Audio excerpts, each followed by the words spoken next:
આપ જોઈ રહ્યા છો સ્પાર્ક ટુડે ન્યૂઝ સમાચાર સુરતથી મળી રહ્યા છે। ડાયમંડ એસોસિએશન્સ ખાતે હીરા વેપારીઓ ધરણા પર ઉતર્યા છે। વેપારીઓએ કેપી સંઘવી કંપની પાસેથી રફની ખરીદી કરી હતી, ત્યારે રફ માટે ગેરંટી પેઠે ચેકો વેપારીઓએ આપ્યા હતા। 5 વર્ષ પહેલા વેપારીઓના ધંધામાં નુકસાન જતા કંપનીને નાણાં ભરપાઈ કરી સમાધાન પણ કર્યું હતું। કેપી સંઘવી કંપની દ્વારા સમાધાન બાદ પણ ગેરંટી પેઠે આપેલા ચેકો બેંકમાં જમા કરવામાં આવ્યા હતા। 1 વર્ષ પહેલા વેપારીઓએ ડાયમંડ એસોસિએશનની મદદથી સમાધાન પણ કર્યું હતું। બેંકમાં રકમ ન હોવાથી ચેકો બાઉન્સ પણ થયા, જે મામલે જ 13 જેટલા વેપારીઓ ચેક બાઉન્સ મામલે જેલ પણ થઈ છે।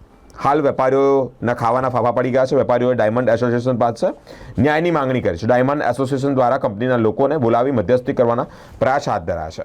આ જૂનો કેસ છે, પહેલાં એની રજૂઆત થઈ ચૂકી છે। જે કેપી સંઘવી કંપની છે, જે તે સમયે આ લોકોએ નુકસાની કરીને ઉઠમણું કર્યું હતું।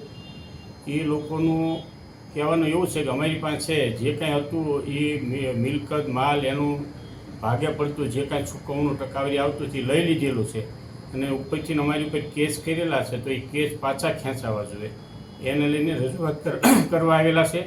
અને એનો મીડિયેટર દ્વારા બેસ્ટ રસ્તો કાઢવામાં આવશે એવું હું એમને આશ્વાસન આપું છું।